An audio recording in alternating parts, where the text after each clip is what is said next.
There are 9 ships missing from every record of the Atmaran crossing. Ysgramor's people counted their dead. They never found those 9. No wreckage, no bodies, no names carved on any stone. Those ships left Atmora. They never arrived, and no one has ever explained where they went. Welcome to the Untold Skyrim legends. These are the stories that never made it into the history books. The ones passed between fishermen, carved into the backs of doors, whispered by grandmothers to children who were almost asleep. Stay with me tonight. We are going to go deep into the old world. And some of these stories will follow you quietly into your dreams. Long before Skyrim had roads or holds or names for its rivers, the first Atmorans landed on a northern shore. Scholars call it the early Merethic period, the age before recorded history, before empires, before anything had a written name. The Atmorans came in wooden ships from a dying continent far to the north. Most of them reached the coast. Most of them moved inland. But there is a place on Skyrim's northern edge that old Windhelm fishermen have called the Silent Shore for as long as anyone can remember. The story goes that a group of ships landed there on a grey morning. The hulls scraped sand, the ropes were tied, but when other travellers passed through weeks later, they found the ships still anchored and the shore completely empty. No footprints led away from the water. No fire had been made. No supply crates had been moved. The ships sat at the shore like they were waiting for people who had already left. Except no one had seen them go. The vessels were eventually stripped for timber. The shore kept its name. Even now, fishermen who camp there overnight say the sand in the morning looks pressed, like many feet crossed it in the dark. The oral tradition among Windhelm's fishing families carries a different version of the same strangeness. For generations, certain fishermen have reported seeing figures walking across the ice at night. Not on the ice, across it as if it were solid ground. The figures move in single file. They carry nothing. They leave no marks behind. By morning, the ice shows no weight, no scratch, no sign that anything passed over it. The fishermen do not call these figures dangerous. They call them the ones who are still crossing. The idea behind the tradition is simple. Some of the Atmorans never fully arrived in this world. They stepped off their ships and kept walking, just slightly past the edge of the living. Their crossing never ended. It just became something quieter. Among the Atmorans, certain men and women held a role that had no equivalent among elves or later human cultures. They were called walkers between, shamans who could move through what old Nordic texts describe as the spaces between worlds. Most shamans came back. The legends say a small group chose not to. They walked into that in-between place during the crossing and simply decided to stay. There was nothing wrong. There was no accident. They sent back one message, passed through the last shaman who returned. The space between is not empty.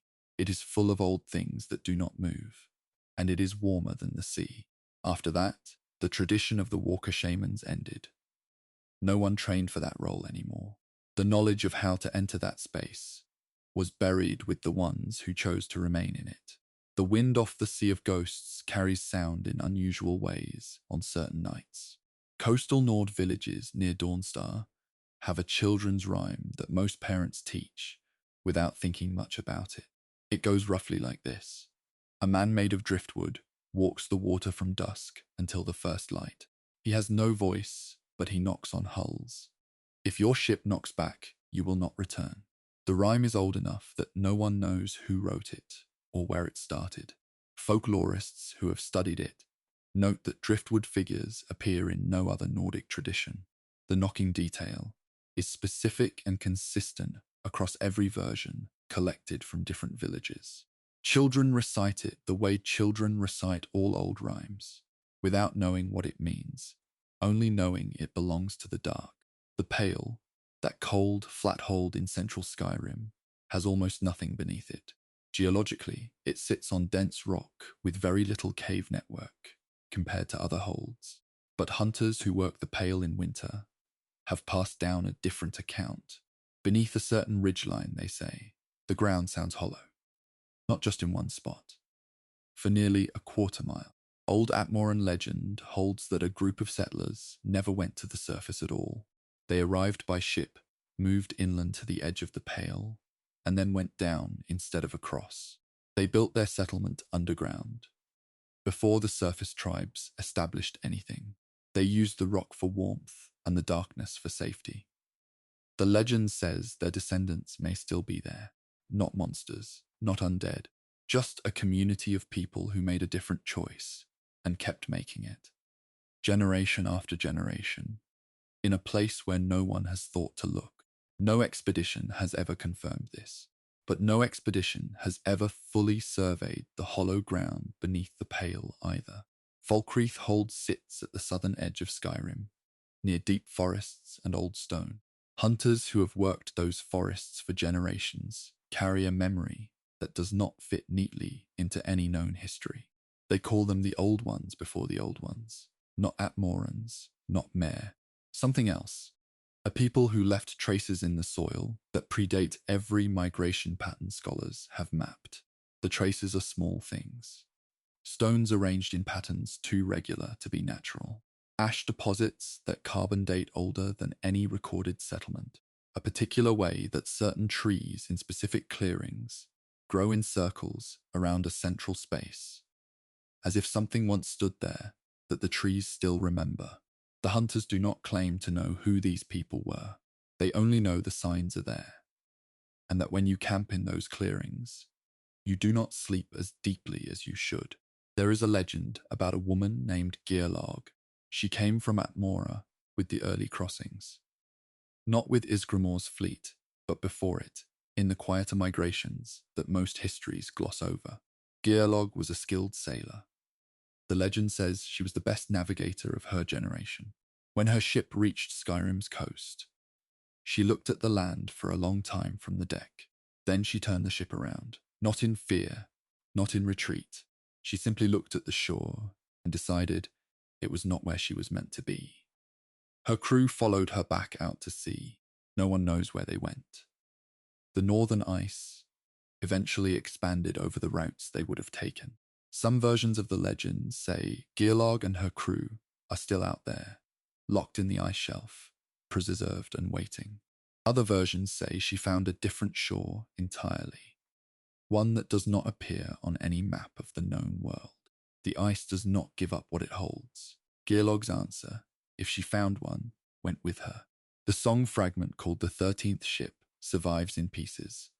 No complete version exists.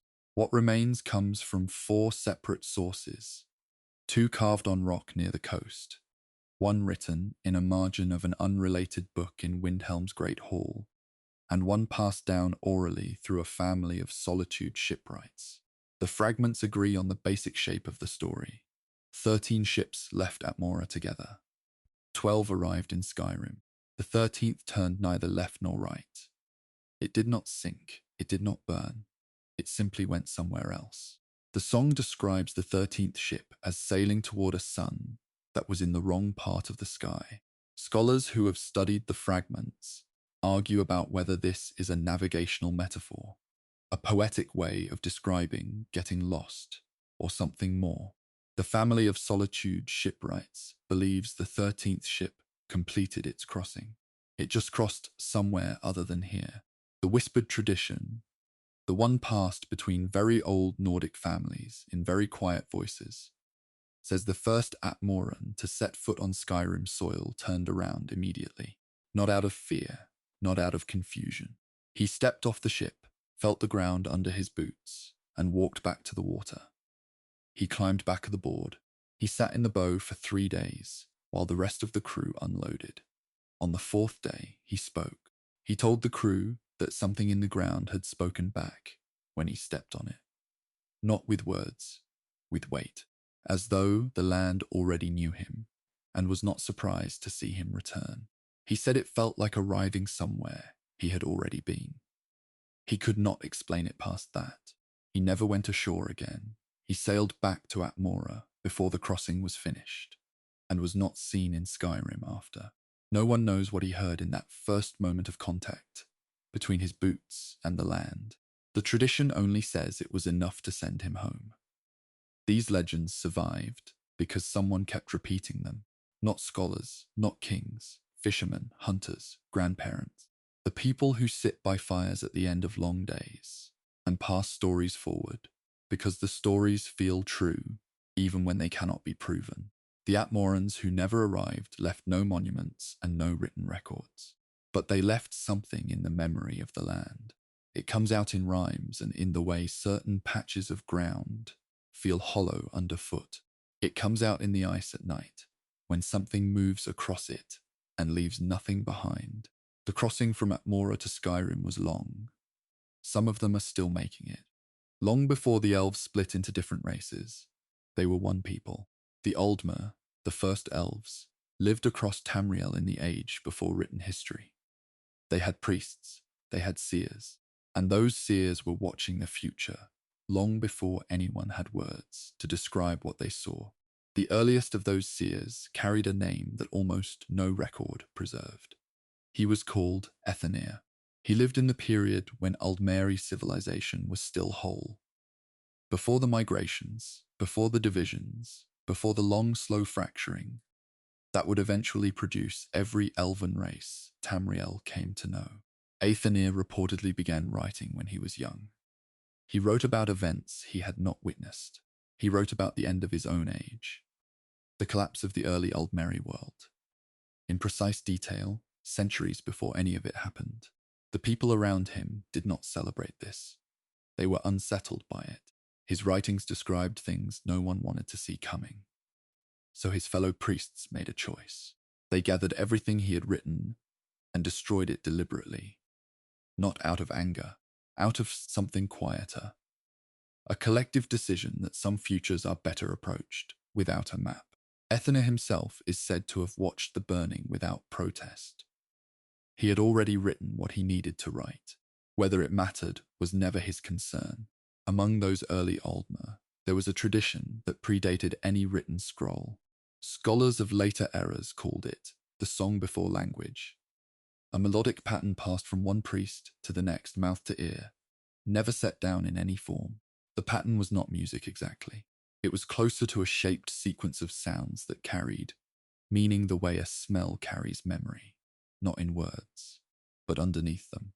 Every priest who learned it described receiving something they could not explain afterward. Not a vision, not a clear message, just a deep sense of what was coming, somewhere far ahead. The problem was that no one could translate it. Every attempt to write the sounds into words produced something different. Two priests who learned the same sequence and then tried to describe what they received gave completely different accounts. The tradition eventually died when the Aldmer began to separate. No single group carried enough of it forward to keep it whole. What remained scattered into fragments that no longer worked the way the complete sequence had. There is a story about a priest whose name was not preserved, referred to only as the Star Watcher in the few references that mention him at all. He spent 40 years doing one thing. Every clear night, he stood in the same spot and looked at the sky, not studying, not recording, just watching. Other priests documented his behavior with a kind of respectful confusion. He ate when food was brought. He spoke when spoken to. But his attention was always somewhere above. In the 40th year, he stopped going outside at night. He sat inside for several weeks in complete silence. Then, on a morning in early winter, he said a single word. The word is not recorded. The priest who heard it wrote only that it was not a word from any language she knew, and that after he said it, he lay down and did not wake up again. Whatever he had been waiting 40 years to finally understand, he reached it in that last quiet morning. Certain mountain peaks in Skyrim stand at angles to each other, that early elven priests considered meaningful. The folk belief, carried forward from those early Aldmer observations into later Nordic and Reach traditions, holds that standing between specific peaks on particular nights creates a kind of resonance, not magical in any formal sense, just a condition where the world becomes slightly more permeable. People who have tried this describe hearing things at the edge of hearing. Fragments, impressions, a sense of events that have not happened yet, pressing faintly against the present moment. The peaks themselves are unmarked now. The knowledge of which ones to stand between was passed person to person and eventually lost in the same fracturing that ended the unified Old Merry world. Some of those peaks still draw people who cannot explain why they climbed them. The blind seer is one of the strangest figures in early Old Merry legend. She had no sight from birth. She never travelled. According to the accounts that mention her, she spent her entire life in a single room in a settlement that no longer exists. And yet she produced a complete map of every major ruin in what would eventually become Skyrim. Not a rough sketch, a detailed map with measurements and directional notes, covering structures that would not be discovered for centuries after her death. She described ruins that her own civilization had not built and had not yet found. Priests who questioned her about the map asked how she knew where these places were. Her answer, according to the record, was that she did not go to the places. The places came to her. She said, "Ruins do not stay still the way living buildings do. They move slowly toward anyone willing to sit quietly enough to receive them." The tradition of the vanishing records is one of the more persistent legends from this period. The story holds that certain Aldmeri scrolls were written in a way that made them readable only once. When a person read the full text, the writing dissolved, not burned, not faded, simply gone, leaving clean material behind. The reader retained nothing they could put into words. What remained was a feeling, a complete and specific emotional impression that the reader carried for the rest of their life, but could never describe to anyone else. The scrolls were not considered lost knowledge. The priests who made them believed that some information is meant to be held rather than shared. A feeling cannot be copied or stolen or misused the way a written fact can. Several of these scrolls were reportedly still intact and unread when the early Aldmeri settlements in Skyrim were abandoned. No one has found them. If they still exist somewhere in old stone or buried soil, they are still waiting for a first reader. During a solar eclipse in the early Merethic period, a child was born in an Aldmeri settlement near what is now the border between Skyrim and Cyrodiil. The eclipse lasted longer than calculations predicted, long enough that the attending priests took it as a meaningful sign. They observed the child carefully for several years. What they observed is not recorded in any surviving text. What is recorded is simply that, when the child was 7 years old, a group of senior priests arrived from a distant settlement, spoke privately with the family for one day, and left the following morning with the child. The family never publicly grieved.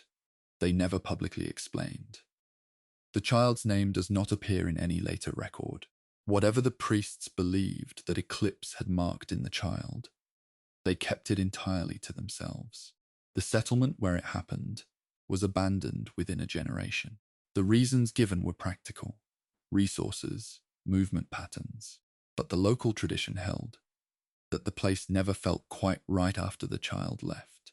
The meeting between the first Atmorans and the last Aldmer remaining in Skyrim is one of the few moments where both traditions, Nordic and Elven, carry the same basic account. Two groups, one holding land they had occupied for ages, one newly arrived from the north with no particular interest in negotiation. By every logical expectation, the meeting should have ended in conflict. The records from both sides agree that it did not. The Aldmer representatives arrived at the meeting point first and waited. The Atmoran group arrived and stopped at a distance. There was a long silence. Accounts suggest it lasted most of the afternoon. Then both groups turned and walked away in opposite directions without a word exchanged. No treaty, no threat, no acknowledgement. Just two peoples looking at each other across a stretch of open ground and mutually deciding, without discussion, that this particular moment did not require anything to be said. The Aldmer left Skyrim shortly after. The Atmorans settled the land. The silence between them was apparently enough. in the Jurol Mountains, the range that forms the southern border between Skyrim and Cyrodiil, there is a persistent legend about a cave. The cave is said to contain writing from the earliest Aldmeri period, not carved into stone, written directly onto the rock face in a substance that produces faint light. The legend is specific about the light. It is not bright enough to read by unless you are already close, and it shifts color depending on the season. Travelers who claim to have found the cave describe the writing as covering every surface from floor to ceiling. None of them could read it. The script belongs to no known system. One traveler reportedly sat in the cave for a full night and left feeling that she had slept more deeply than she had in years. She could not explain the connection. The cave has not been found consistently. Different people who claim to have visited it describe approaches from different directions, as though the cave does not occupy a fixed point. The writing, in every account, is still glowing, quietly, steadily, as though it has something left to say, and has simply been waiting for someone who can hear it. The seers of that first elven age did not think about the future the way later civilizations did. They did not try to prevent what was coming. They did not warn rulers or raise armies against approaching events. They watched, and they recorded, and sometimes they chose not to record at all. The world they saw coming arrived anyway. The Aldmeri world fractured. The races divided. The age ended. But the traces of what those seers knew, the hollow mountains, the dissolved scrolls, the cave still glowing in the south, stayed behind. The future they saw has mostly already happened. Whatever remains in those old places is probably not a warning.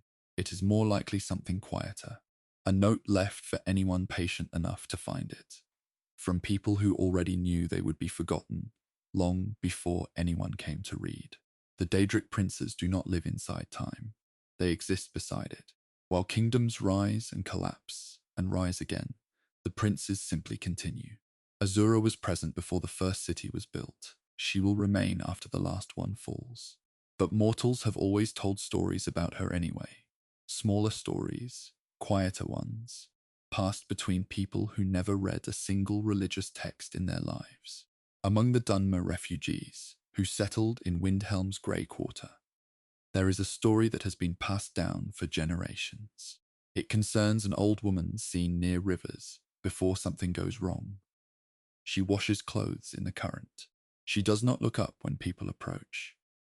Her hands move steadily through the water. The people who have seen her describe the same details every time. Grey clothing, unhurried movements, a stillness around her that feels older than the riverbank itself. The Dunmer who carry this tradition say she is Azura, walking through the world in a shape that will not frighten anyone away. They say she appears before disasters, not to warn anyone, but simply to be present. The thinking behind the tradition is gentle. A prince who rules over dusk and dawn understands transitions. A disaster is a transition. She comes to stand at the edge of it, the way she stands at the edge of every evening, quietly, without announcement, because the moment does not require her to speak. A fisherman from Raven Rock told a story once that his family has repeated ever since. He was out on the water near dusk, returning to shore after a long day. The sea was flat, and the light was fading in the particular way it fades in that part of the world. Slowly, in layers of color that shift from orange to deep red, to something that has no name. He looked over the side of his boat and saw reflected in the still water below him a landscape that was not the sky above. It was something else entirely. Towers made of shadow, light that came from no visible source, a horizon that curved in the wrong direction. He said it looked like a place that existed just past the edge of the world, visible only through the thin gap between day and night. He believed he was looking at Moonshadow, Azura's realm, briefly reflected in the water at the precise moment when dusk was most complete. He dropped his oar into the sea, reaching toward the reflection. The boat rocked. The image vanished. He sat in the water up to his waist for a long moment before climbing back aboard. He never fished at dusk again. His family kept the story because they believed him completely. The shrine of Azura that stands on a mountain south of Winterfold is a well-known landmark. Travelers pass it. Pilgrims visit it. But the legend surrounding its origins is not the official account of devout worshippers constructing it over time. The folk version, passed among the people who live near the base of that mountain, says the shrine was not built at all. A hunter who camped near the summit during a heavy snowfall woke to find it already there. Fully formed, every carved detail complete. No tools left behind. No signs that any group of workers had been present. The snow around it was undisturbed. The hunter came down the mountain and reported what he had found. When a group went back up to investigate, the shrine was exactly as he described. Ancient looking, perfectly finished, sitting in the snow as though it had always been there, and time had simply arranged itself around it. No one has ever produced an alternative account of its construction. The Dunmer who worship at it consider the origin obvious. Azura placed it there herself, in a moment between moments, the way she places dusk between day and night. Cats born at dusk carry a specific significance in certain Elder Scrolls traditions, and Skyrim's coastal villages hold a version of this belief that has nothing to do with formal religion. The folk understanding is simple. A cat born in the exact window between full daylight and full dark belongs to something older than any household. The villages that hold this belief do not harm such cats. They do not shoo them away. They feed them if the animals come close. The reasoning passed down through generations is practical in its own way. Azura rules the space between states. Dawn and dusk are her territory. Anything born in that space carries a trace of her attention. Harming something she has noticed is considered deeply unwise. Not because she will punish anyone directly, but because deliberately damaging something touched by a Daedric prince suggests a carelessness about the world that tends to return to the person who showed it. The Dunmer scholar's name appears in no academic record, which is fitting given how his story ends. By various accounts, he spent 3 decades attempting to prove that Azura's realm was not a real place. His argument was that Moonshadow was a collective dream, a shared delusion built from the grief of a displaced people who needed something beautiful to believe in. He was methodical. He collected contradictions between different accounts of the realm. He catalogued discrepancies in devotional texts. He built a careful case, paper by paper, over 30 years. On the night he finally completed his last document, the one that contained his conclusion, he wrote 3 words at the bottom of the final page. The words were, "I was wrong." His assistant found the document the following morning. The scholar was gone. His room showed no signs of struggle or departure. His coat was still on the hook by the door. His boots were still beneath his desk. What changed his mind on that final night, and where he went after changing it, no one has been able to determine. On Solstheim, there were twin sisters who shared almost everything. The same work, the same household, the same opinions on most matters. One night they both dreamed of Azura. They compared notes the following morning, as twins often do, expecting to find the same dream. The dreams were completely different. One sister dreamed of a message about her future, specific, clear, actionable. The other dreamed of a message about her past, events already finished, reframed in a way that changed how they felt, but not what had happened. Neither message overlapped with the others in any detail. The sisters spent years debating what this meant. One concluded that Azura speaks to each person about what they most need to hear. The other concluded that Azura does not tailor her messages at all, that the same communication passed through both of them, and each received only the part she was capable of understanding. They never agreed on which interpretation was correct. The debate outlasted both of them, passed to their children, and is still occasionally raised in certain Solstheim households late at night. The tradition that Azura once travelled through Skyrim as a merchant is treated differently depending on who carries it. Some people tell it as a straightforward folk story. Others treat it as confirmed fact and will describe specific inns where she allegedly stayed. The consistent detail across every version is the gifts. At each inn she visited, she reportedly left something behind. Not treasure, not anything obviously valuable. Small items, a carved stone, a particular arrangement of dried flowers, a piece of cloth folded in an unusual way. The gifts are described as objects that made the room feel slightly more peaceful than it had before. None of them can be found now. The inns have changed hands many times. Objects get lost. But innkeepers who know the tradition sometimes find themselves looking through old storage for things that seem to belong to no particular owner, wondering if what they are holding is something she left behind. A Nord priest who served one of the divines lost his son to a fever one winter. The son was young. The death was fast. The priest grieved in the way priests sometimes grieve, by throwing himself into the work of his faith and trying not to let the silence in the house become too loud. Some weeks later, he had a dream. In the dream, his son spoke to him, not a vague impression, a real conversation, his son's actual voice, the particular way the boy phrased sentences, the small verbal habits that a parent knows and a stranger cannot replicate. The priest woke up, convinced he had actually heard his son. He asked around quietly, trying to understand what tradition or power might allow something like that. The answer he received eventually pointed to Azura. The priest converted.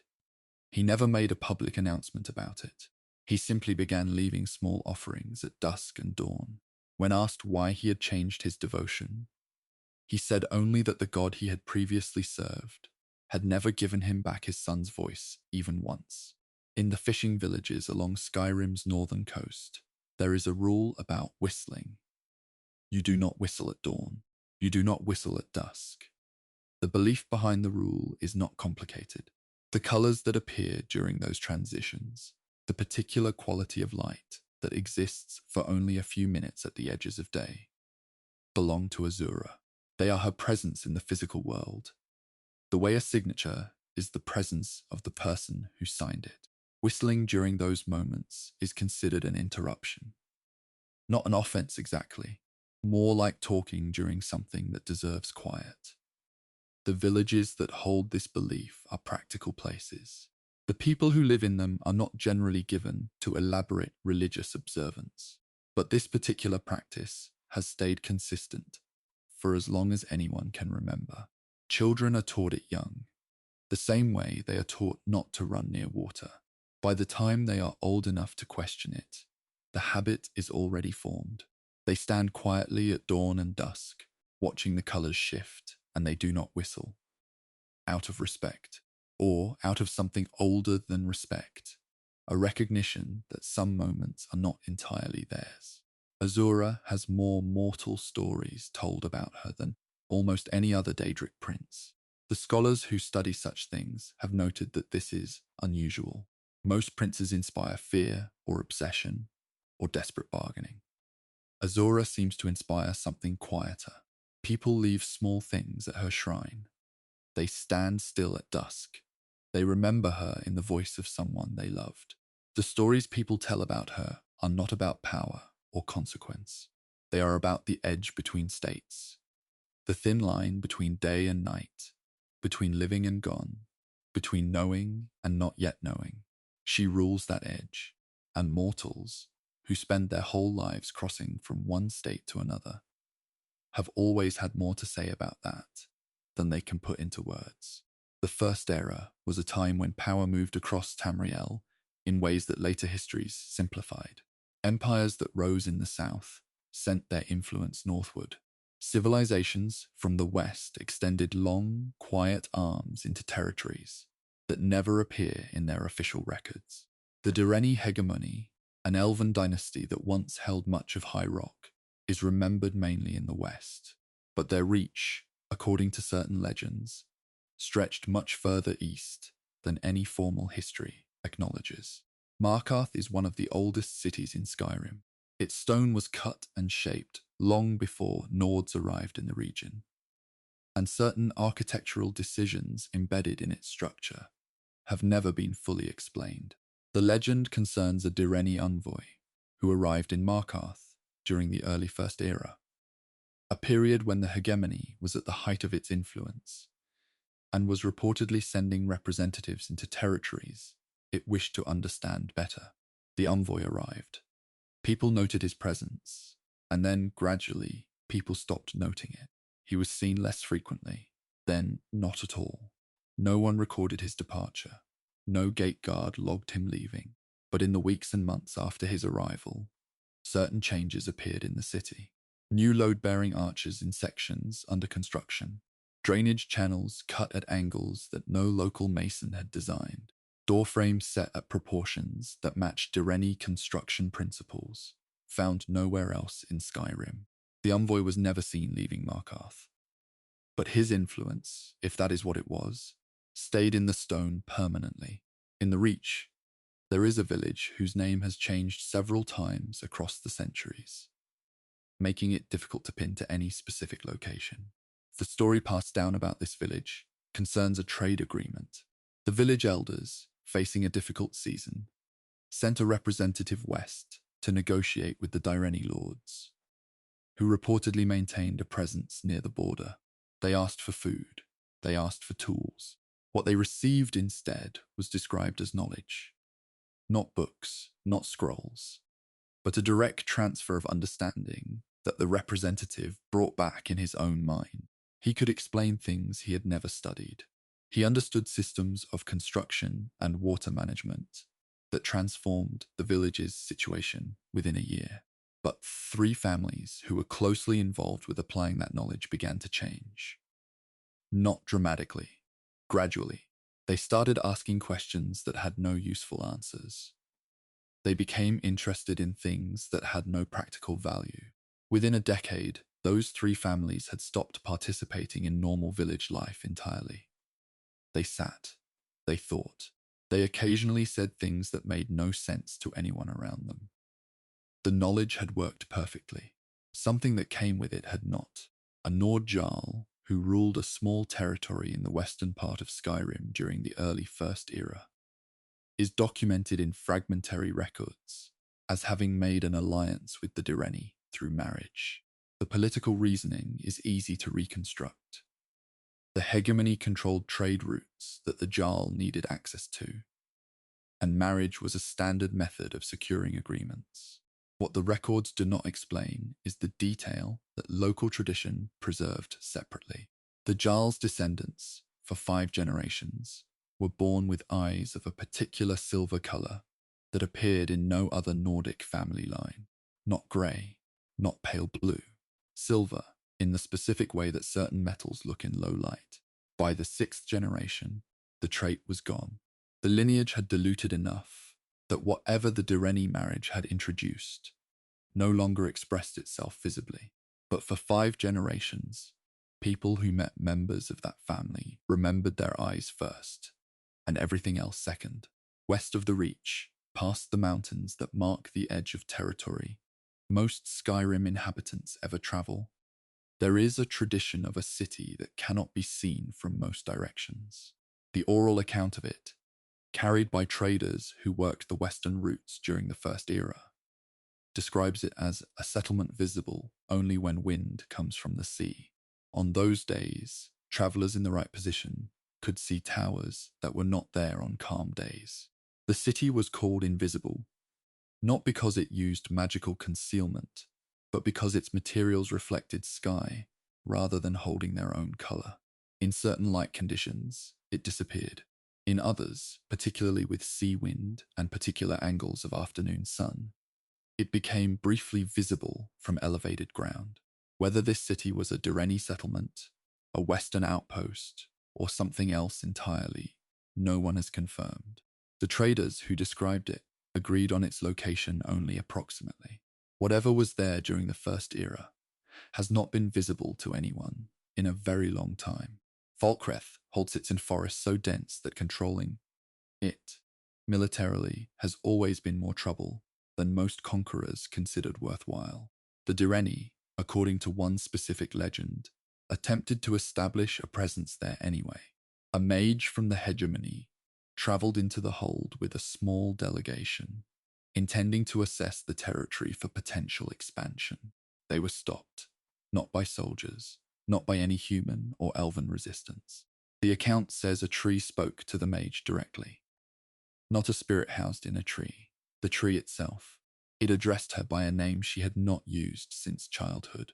It told her, in the Aldmeri dialect her grandmother had spoken, that the forest was already occupied and had been for longer than her civilization had existed. The mage turned her delegation around immediately. She filed a report recommending that Falkreath be excluded from all future expansion plans. Her reasoning, written in official Direni administrative language, described the territory as having prior arrangements, that the hegemony was not positioned to renegotiate. No one in the administration questioned what she meant. Near what is now Solitude, a trading post operated during the early First Era that dealt in a particular type of glass produced by Direni craftspeople. The glass had qualities that standard production could not replicate. A clarity that allowed light through in specific ways, and a weight that did not match its apparent thickness. The trading post changed hands several times. Each family that ran it was noted, in passing references, to have aged oddly, not faster, backward. The first family to operate it arrived middle-aged and departed, decades later, looking younger than when they had started. The second family showed similar patterns. The third family noticed what was happening and left quickly, selling the operation to a fourth family who either did not know or did not care. The trading post eventually burned down under unclear circumstances. The Direni glass it had stocked was not recovered from the ruins. What it did to the people who handled it for long periods remains unexplained. A Nordic warrior who was reportedly hired by the Direni during a period of border conflict returned to his home village after 2 years of service. He was physically intact. He was in good health. He recognized everyone he had known before leaving, but he spoke differently, not his accent. The underlying structure of how he formed sentences had changed. He reached for words that did not exist in any language his family knew, then caught himself and translated into Nordic. He did this constantly, automatically, as though his thinking had reorganized itself around a different grammatical framework during his time away. The village found this manageable but strange. He eventually stopped trying to translate and simply spoke in the language that came naturally, which no one around him understood. He lived out his life in relative isolation. People visited him occasionally because he seemed content, and because sometimes, when he spoke in that other language, the words produced a physical sensation in listeners that was difficult to describe. A warmth behind the eyes, a loosening of tension in the chest. Whatever the Direni had paid him in, it had apparently included something that changed the architecture of his mind. During renovation work on a building in Markarth, the records do not specify which building or when exactly the work occurred. Labourers broke through an interior wall and found a sealed cavity. Inside the cavity was a letter. The letter was written in Direni script, which a scholar was brought in to translate. The translation revealed that the letter was addressed to a specific individual by name. The name belonged to a Direni official who had died, according to historical records, approximately 1,000 years before the wall was built. The letter was not a historical document placed for preservation. It was written in the voice of someone addressing a living reader. Present tense, personal, referencing shared experiences. Whoever had written it and sealed it inside that wall either did not know the recipient was dead or did not consider death a sufficient reason not to write. The scholar who translated it declined to share the full contents. She said only that the letter was private correspondence and that its subject matter was not relevant to architectural history. The western mountains of Skyrim, The ranges that separate the whole territories from high rock carry something that experienced enchanters describe as a persistent, low-level interference. Not a ward, not a barrier, something older than either of those categories. The folk tradition in villages near those mountains holds that the Direni placed markers in the stone during the First Era. Not physical markers, though some of those may also exist. The markers are described as claims, a formal statement of territory encoded into the rock itself, in a form that subsequent magical workings cannot override, because they were laid down before the rules of such workings were fully established. Enchanters who have worked near those mountains describe a consistent experience. Their spells function normally, but with a slight resistance, as though the stone is politely declining to be part of anything new. The hegemony has been gone for a very long time. Their boundary markers, according to this tradition, have not received the message. The Direni operated at the edges of Skyrim's history so quietly that most Nordic oral tradition never developed a clear picture of them. They appear in fragments, a changed doorframe, a strange trade deal, a letter addressed to someone long dead. They were not conquerors in any traditional sense. They were administrators. They assessed, they measured, they made agreements, and then continued, making agreements long after the original parties had forgotten or died. What they left in Skyrim was not monuments or occupation. It was adjustments, small changes to how things were built and arranged, quiet influences on family lines and trade routes, the kind of presence that only becomes visible when you look at a door frame at the right angle, or find a letter in a wall, or notice that the mountains resist your spells in a way they have no current reason to. The First Era produced figures whose stories travelled further than their feet ever did. A warrior who fought in one part of Tamriel could become a legend in a hold he never visited, carried there in the mouths of travellers and traders and soldiers who had heard the name and passed it north. Pelennor Whitestrake fought his battles far south of Skyrim, but his name reached the holds anyway, changing shape as it travelled, becoming something both more and less than the historical record preserved. The Nordic understanding of Pelennor Whitestrake was never quite the same as the southern accounts. Nords who heard the stories processed them through a particular framework, one built around the idea that some things in the world are not people exactly, but forces that take the shape of people for a time. The legend that spread through Skyrim described Pelennor not as a man with a history, but as a weapon that had forgotten what it was. The idea behind this version is specific. A weapon has one purpose. It does not choose. It does not regret. It simply functions until it is used up. The Nordic telling suggested that Pelennor had been made for a purpose so large that ordinary personhood could not contain it. So the purpose wore a human shape instead, and the shape learned to speak and feel and grieve, and none of that changed what the thing underneath was. When the purpose was finally completed, the shape fell apart. A weapon does not survive being fully used. This version of the story was not considered sad by the Nords who told it. Weapons that fulfill their purpose completely are honoured, not mourned. In Falkreath, where the roads south towards Cyrodiil pass through thick forest, there is a tradition of a traveller who came through heading in that direction during the early First Era. The description of him is consistent across the versions. Very tall, dressed in a white that was not clean, moving at a pace that suggested he had been walking for a long time and had no intention of stopping. He stopped anyway briefly to ask a question. He wanted to know where the elves who built the sky lived. The people he asked did not understand the question. They gave him directions towards Cyrodiil in a general way, because that seemed like what he wanted. He thanked them in a manner described as deeply formal.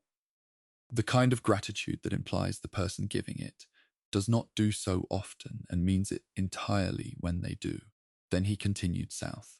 The phrase he used, the elves who built the sky, does not correspond precisely to any known description of the Aelids or any other elven civilization. Falkreath locals who have studied the tradition suggest he may have been asking about something that had a different name in his own language, and the translation into Nordic was imprecise. He never came back through. After Pelennel's final battle in the south, various objects connected to him reportedly dispersed across Tamriel. The Nordic legend focuses on his armor specifically. The telling in Skyrim holds that a Nord trader passing through the aftermath of the Southern War found the armor in a field, recognized that it was not ordinary, and carried it north. The trader apparently had no clear plan for it. He only knew it should not be left lying in the open. According to the legend, he eventually buried it in a location that was chosen deliberately and then deliberately removed from all records. The people who helped with the burial agreed, collectively, that the armor's location should not be known, not because it was dangerous, because things with that much history attached to them attract attention, and attention brings problems. The location was spoken aloud once to confirm it, and never spoken again. Whatever the armor is doing now, it is doing it in a place whose name was successfully erased. A skald in one of Skyrim's holds. The specific hold is disputed across different versions of this story. Attempted to write a proper saga about Pelennel Whitestrake. Skalds wrote sagas about distant figures regularly. It was part of the tradition. This skald gathered the accounts that had travelled north, organized them, and began writing. The first draft burned, not from any external fire. The parchment simply caught. The skald assumed a candle was too close and wrote the second draft during daylight, with no flame nearby. That draft also burned. The third draft was written in a stone room with no fire source of any kind. It burned as well. The skald stopped after the third attempt. He told the story orally for the rest of his life, never writing it down again. His students, who heard the story many times, noted that the oral version was extremely consistent. The skald never varied a single word across decades of telling. He had apparently memorized it perfectly, since he could not write it. The story survived. The saga did not. Among fighters and soldiers in certain Skyrim holds, there is a belief about berserker states. Those moments when a warrior loses individual consciousness and becomes something else during battle. The polite explanation, the one given in public, is that the warrior's passion overcomes their thinking. The older explanation, the one spoken in lower voices, is different. It holds that berserkers do not lose themselves. They briefly become a vessel for something much older. A state of purposeful violence that predates any individual warrior, and that uses available bodies when conditions are right. This state has several names in the tradition. One of them is Pelennel. The belief is not that the historical Pelennel possesses warriors during battles. It is more abstract than that. Pelennel is used as the name for the thing he embodied, the condition of being entirely consumed by a single violent purpose, with no self left to moderate it. Warriors who have experienced it and survived describe it as not feeling like themselves. They describe feeling like something that has been here before and knows exactly what it is doing. The way Pelennel reportedly spoke is described in the southern texts as overwhelming, not in volume, but in a quality of presence that made listeners physically uncomfortable. The Nordic accounts of this detail are second or third hand at best, filtered through people who heard it from travelers who had been south. But the detail persisted because it fit a pattern Nords recognized. Certain things in the world carry a sound quality that should not belong to them. Old stones, deep water, large fires. The suggestion passed north about Pelennel's voice was that his words arrived with extra weight, as though they had travelled a longer distance than the space between his mouth and the listener's ears. People who heard him speak directly were said to feel it in their back teeth. The Nordic interpretation of this was straightforward. Whatever Pelennel was, he had not started as something human, and the voice was one of the places where the original shape showed through. There is a specific geographical claim in the Pelennor legends that Nordic tradition preserved with unusual consistency. At some point during his campaign in the south, Pelennor cried. The sources disagree on the cause. Some say it was grief. Others say it was a form of release after violence. What they agree on is the location. A field somewhere in the territory between the Gerald Mountains and Cyrodiil proper, and the claim attached to that location. Where his tears fell, the ground does not frost. The land there stays slightly above freezing through the coldest months. Travellers passing through notice that one patch of ground stays clear when everything around it is white. The Nordic tradition attributes this directly to Pellennor's tears, carrying warmth from whatever made him weep. The more analytical accounts suggest the cause is probably geological, a heat vent, a mineral composition, something physical. But the timing, according to the folk tradition, aligns exactly with the day the Southern histories record as his last. Somewhere in the southern holds of Skyrim, Falkreath is mentioned most often, though Whiterun's borders also appear in some versions. There is said to be a shrine with no name. It has no official religious affiliation. It has no carved deity. It is a flat stone, roughly cleared ground around it, and nothing else. Warriors who know about it visit before battles they do not expect to return from. They do not pray there. They do not make offerings. They simply stand at the stone for a period of time and then leave. The people who maintained the tradition around this shrine do not claim to know its origin. They do not claim Pelennor built it, or blessed it, or visited it. They say only that it has been there longer than anyone can remember, and that warriors who visit it before fatal battles seem, according to the reports of those who observed them, to leave in a particular state, not calmer, not braver, more finished, as though they have completed something that had been pending for a long time.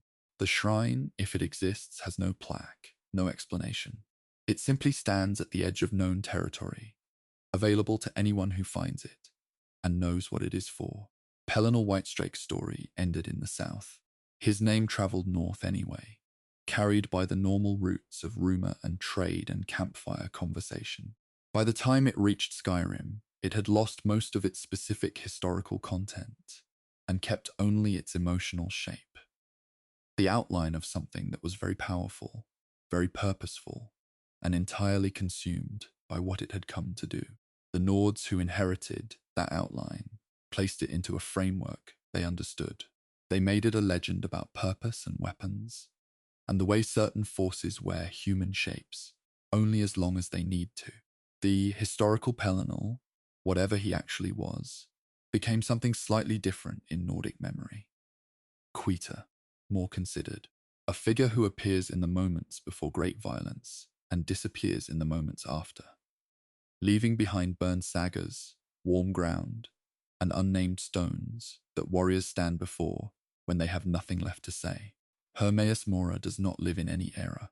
He exists outside the movement of time entirely, not before it or after it, but beside it, in a place where everything that has ever been known sits in permanent storage. Other Daedric princes want worship, or souls, or chaos. Mora wants something quieter. He wants what you know. And the folk legends that have grown around him in Skyrim reflect that hunger in ways that feel less like warnings and more like observations. Among the scholars of Winterhold, there is a belief so widely held that it is rarely discussed as a belief at all. It is treated more like a natural fact, the kind of thing you simply accept and move on from. The belief is this: every book that burns anywhere in the world arrives in Apocrypha intact. Not a copy. The original, preserved in the moment before the fire reached it, pulled sideways out of this world and deposited into Mora's realm at the precise instant of destruction. Scholars who hold this view find it genuinely comforting. Libraries burn. That is a historical fact repeated across every era Tamriel has passed through. But if the belief is correct, nothing written has ever truly been lost. It has only moved. The books that feel most gone, the ones destroyed deliberately, The ones burned by people who wanted their contents erased are simply the ones Mora collected most carefully. He does not distinguish between books people wanted to keep and books people wanted to destroy. To him, the knowledge is the same. The intention behind the burning is not his concern. Coastal fishing villages in Skyrim hold a specific belief about drownings where the body is never recovered. This happens with some regularity in northern waters. The sea takes people and does not return them. The standard grief framework in these villages involves accepting that the sea kept what it claimed. But running underneath that framework is a different explanation, passed quietly between people who have thought about it longer. When a fisherman drowns and the body does not surface, it means Mora took him, not because he was chosen or cursed, because he knew something. Every person who works the same waters for decades accumulates a kind of knowledge that cannot be written down. Patterns in the current, signs in the behavior of fish, an understanding of how the wind changes before a storm that exists only in the body of the person who learned it. This knowledge dies with them unless it is passed on. Mora, in this tradition, collects the ones whose knowledge would otherwise be lost completely. The body stays in his realm. The knowledge stays with it. This is not considered a punishment. It is considered a transaction, made without consent but not without logic. A mage who operated out of the College of Winterhold during an unspecified period made an agreement with Hermaeus Mora that scholars have discussed for generations since. He wanted a specific piece of knowledge, something the accounts do not name, described only as information that could not be found through any conventional research method. Mora agreed to provide it. The price was the memory of the mage's own name, not the name itself. Other people continued to use it, and records continued to contain it. What Mora took was the internal connection between the mage and that sound. The mage woke the following morning unable to recognize his own name when he heard it. People addressed him, and he turned to look for whoever they were talking to. He read his name in his own documents and felt nothing. He spent the rest of his life responding to whatever others called him at any given moment, answering to different names from different people, because none of them felt more or less correct than any other. He reportedly said, near the end of his life, that the knowledge he received was worth the price. He also reportedly said he could no longer remember what the knowledge was. Whether Mora eventually collected that as well is not recorded. The library in solitude that figures in the next legend was a private collection maintained by a noble family. It was not large by institutional standards, perhaps 400 volumes at its peak. Sometime during its operation, the family began receiving books they had not ordered. The deliveries followed no pattern. There was no sender noted on the packaging. The books themselves were real, physical objects, aged appropriately, in some cases extremely old. Several were written in languages that had not been actively spoken for centuries, which presented the family with the immediate problem of having received books they could not read. They hired translators for the ones where translation was possible. Several volumes resisted all translation attempts because the languages they were written in had no surviving reference materials anywhere. The family eventually stopped trying to catalogue the new arrivals and simply shelved them. When the collection was eventually donated to a public institution after the family line ended, the donated volumes included a significant number that no librarian could account for or identify. They are shelved. They are accessible. No one has been able to read most of them. They arrived from somewhere, and they have stayed. The popular image of Hermaeus Mora in religious texts and cautionary tales is that of something vast and many-eyed and deeply wrong in shape. But the folk tradition that circulates among people who have not read those texts describes him differently. In the stories told by cave-dwelling hermits, isolated scholars, and people who spend long periods alone with books and no other company, Mora appears as a figure who is simply very still. He sits, He waits. He does not demand or threaten. He asks one question. The question varies between accounts, but the structure is always the same. It is a question about what the person knows that they have never told anyone, not secrets in the dramatic sense. Knowledge that has simply never had an occasion to be shared. The tradition holds that people who answer the question honestly tend to sleep very well afterward. People who lie or deflect do not sleep at all for some time. Mora, in this version, is not frightening. He is patient in a way that most beings are not capable of being. He has been waiting for answers since before the world had the shape it currently holds. A single conversation is nothing to him. In the dragon language, certain words carry meanings that translate imperfectly into any mortal tongue. Scholars who have studied the language extensively are aware of this and have documented many such cases. But the oral tradition among college scholars adds a layer that no formal linguistic study has confirmed. The tradition holds that there is one word in the dragon language that Mora removed from general circulation. It was not invented by dragons. It predates them. It is a word whose meaning is so complete, so entirely final, that any sentence containing it cannot be followed by another sentence, not because of grammar, because the meaning closes everything. Whatever the word says, it says it in a way that leaves nothing more to say.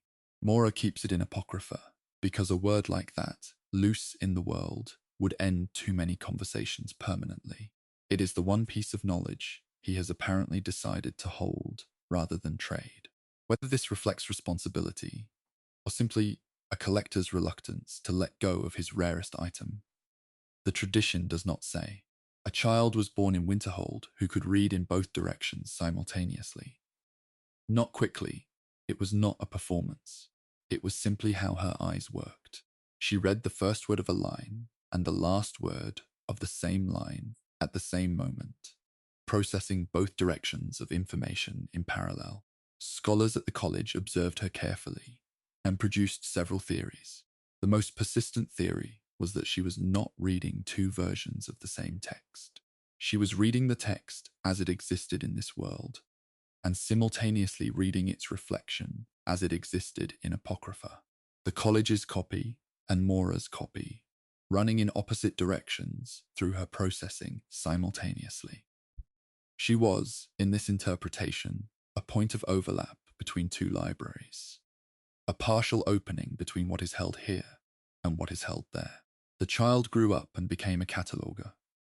She never found her ability particularly noteworthy.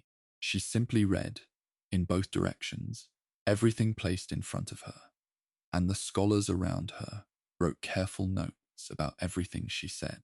An apprentice mage at the college opened a book one afternoon that she did not recognize from the library's catalogue. The book was written in a hand she did not know, in a language she did not speak, and yet she understood it completely. She read it over the course of an evening. The book described her own future in specific detail, not vague predictions, specific events, specific conversations, specific choices she would face, and what she would decide. She read to the last page. The last page described a moment approximately 40 years in her future. A quiet afternoon, a window, a particular quality of light. She read to the final sentence. She closed the book. She set it on the desk. She sat in her chair. When her colleague arrived the following morning, she was still in the chair, physically present, breathing, unresponsive. She did not speak again, did not respond to any stimulus, and showed no signs of distress. She simply stopped. The book was gone from the desk. No one found it in the library. The college's record of the event notes the date and the apprentice's name, and the observation that she appeared entirely peaceful. The record does not speculate on where the book came from or where it went.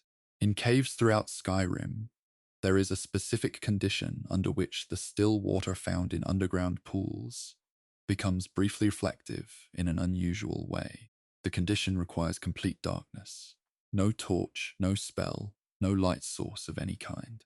In that absolute dark, if the water is still enough, Certain people report seeing something in the surface that is not a reflection of the cave above. It is described as depth rather than reflection, the sense of looking down into something rather than seeing something mirrored back. What appears in that depth varies between accounts. Some people describe shelves of books extending downward into darkness. Others describe a single figure, seated, very still. Others describe nothing specific, only the impression of a great deal of organized space, stretching further than any underground pool should contain. The tradition attached to this experience is simple. Mora's realm is always directly beneath still dark water in underground places. The surface is the thinnest point between this world and Apocrypha. In full darkness, with enough patience, you can almost see through it. Almost. The light you bring with you is what prevents the view from becoming any clearer. Put out the light, the tradition says, and the depth opens. Whether anyone has ever acted on that instruction, and what they saw if they did, is not part of the public record. Hermaeus Mora's legends are different from those surrounding other Daedric princes, because they do not end in destruction or loss, they end in acquisition. The fisherman goes to Apocrypha, and his knowledge stays preserved. The mage trades his name and receives what he sought. The books that burn arrive somewhere intact, even the apprentice who stopped. The tradition does not say she suffered. It says she reached the end of her own story, and simply stayed there, in the last moment she had been given to see. The folk legends about Mora are, in their quiet way, almost reassuring. Everything lost is kept somewhere. Everything known is eventually collected. The prince who lives beside time in a library larger than the world does not take things from you. He only receives what time was going to take anyway, and holds it carefully in permanent storage.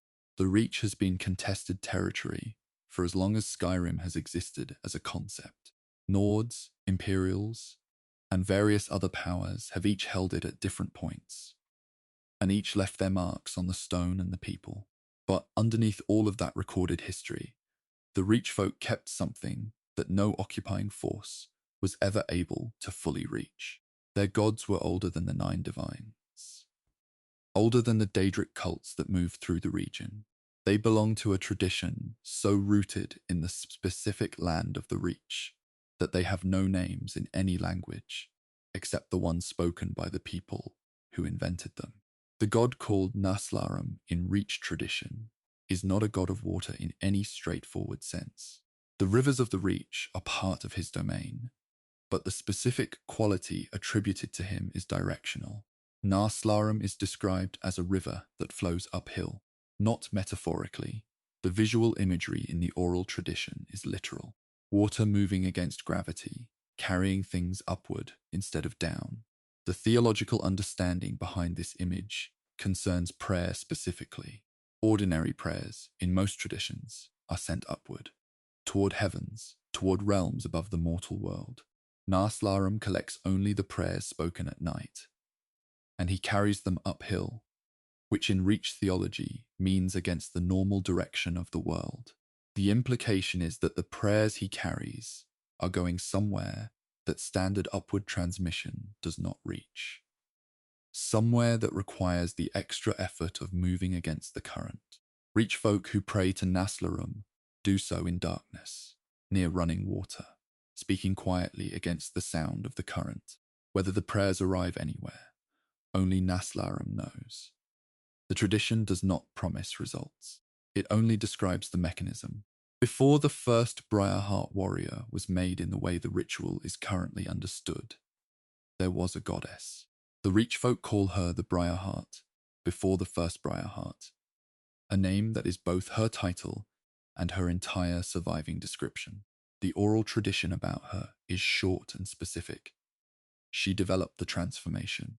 She understood the connection between the briar and the chest cavity, and the particular quality of will required to survive the exchange.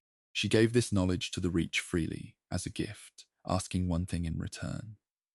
She asked to be forgotten, not set aside, not deprioritized, actively, deliberately forgotten.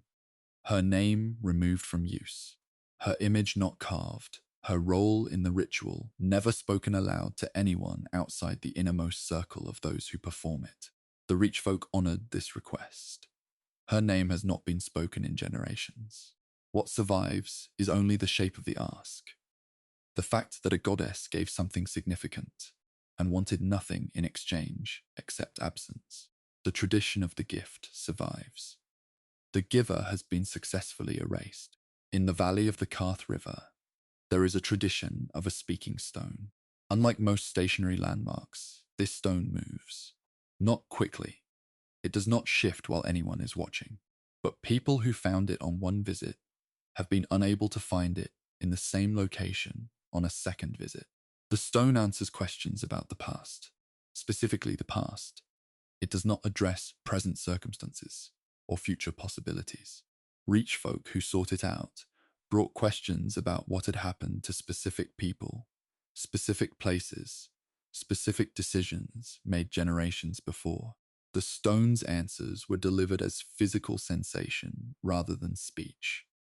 A warmth in the hands if something had gone well, a cold in the chest if it had gone badly, and a particular pressure behind the eyes that tradition interpreted as meaning the past in question was still affecting the present in ways the questioner had not yet recognized. Finding the stone required patience. It was located in the valley, but the valley is long and the stone is not large. People who found it once usually could not explain how they had done so. People who needed it badly enough tended to find it eventually. During a period of imperial occupation of the Reach, the records do not make clear which specific occupation, as there have been several. A forsworn elder was taken prisoner.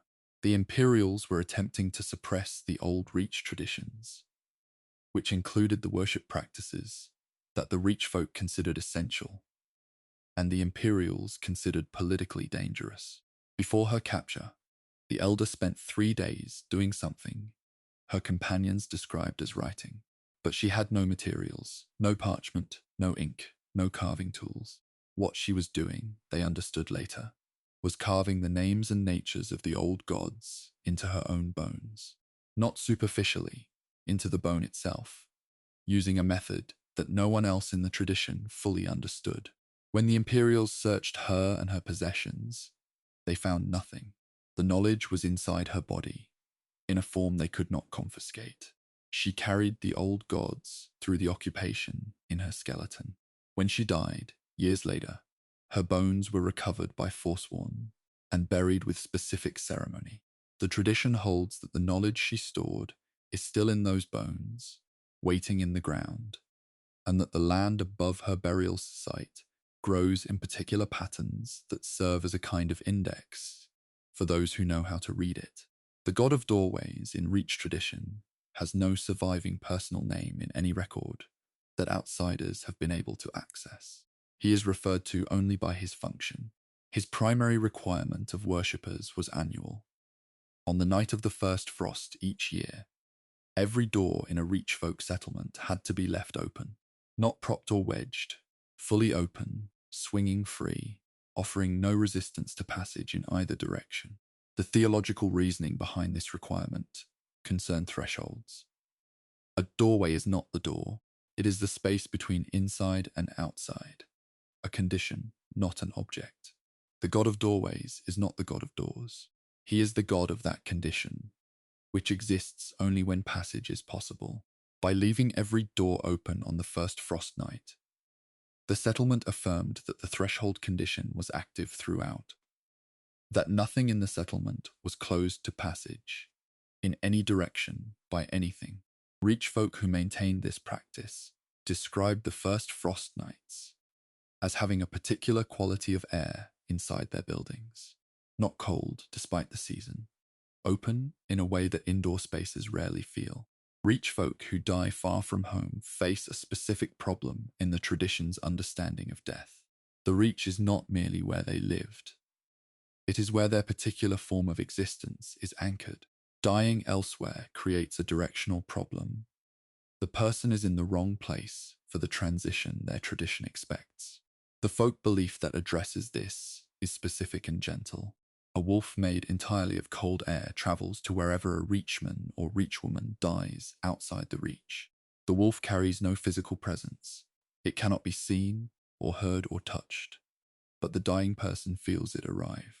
It walks alongside them during the final transition, serving as a directional guide, keeping the person oriented toward home throughout the crossing. Reach folk who die in Whiterun or Riften or far-off places most of them never visited are guided back through the wolf's presence. Whether the wolf brings them home in any literal sense, or whether it only ensures they face the right direction as they go, the tradition does not distinguish between these two possibilities. The legend of the man with roots for feet is one of the more practically focused figures in Reach mythology. He was a hero in the traditional sense, a person who protected his community against threats, but his power was entirely about movement rather than strength. His feet had grown into the ground during a long period of stillness in his youth, during which he sat in one spot through an entire winter, and the roots of nearby plants grew through and around his feet without his noticing. When he finally stood, the roots came with him. He walked slowly from that point forward, very slowly. The roots dragged or grew into each new surface he stepped onto, or simply made each step a deliberate act requiring full commitment, but nothing could stop him. Armies that attempted to block his path found that he did not go around obstacles. He walked through them at his own pace, because his connection to the ground beneath any obstacle was stronger than the obstacle's connection to anything above it. He could not be rushed. He could not be redirected. He arrived at wherever he was going eventually. And when he arrived, whatever had threatened his community had typically reconsidered. The Reach has a memory that functions independently of the people who live in it. This is the oral tradition's claim, stated plainly and without apology. The land itself retains the names of everyone who has died within its borders. Not in any accessible record, not in any physical form, but in the land's own medium of storage, which the tradition does not attempt to explain in material terms. On nights when conditions are right, the wind moving in a particular direction at a particular time of year, the land speaks those names. Not loudly, not in any language exactly, but people who are in the right places at the right times hear something that resolves, on the edge of comprehension, into names. The names are not necessarily of people the listener knew. They are the full catalogue, going back as far as the Reach's memory extends, which the tradition holds is further back than any human civilization in the region. Reach folk who have experienced this describe the sound as neither sad nor joyful, simply complete. The Reach knows what it holds, and occasionally says so, quietly, to whoever happens to be listening. A Reach woman whose village was in danger made the only arrangement available to her. She went to a hagraven, one of the old ones, long established in the hills above the settlement, and negotiated terms. The hagraven wanted something that could not be replaced and could not be recovered once given. The Reach woman offered her children's dreams, not the children themselves, not their futures or their health or their names, only the dreams they had at night, the particular imaginative life that sleep produces in young minds. The hagraven accepted. The village was protected. The children grew up healthy and capable and did not noticeably suffer from the loss because they had no reference point for what they no longer had.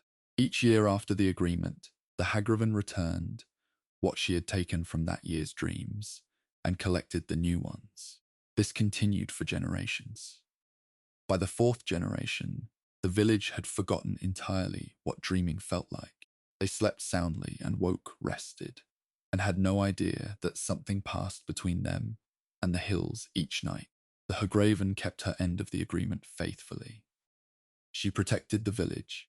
She returned each year, collected her payment, and left. The arrangement worked perfectly. It simply required that no one remember what had been traded away to make it work. The gods of the Reach survived every occupation because they were never housed in temples that could be torn down or books that could be burned.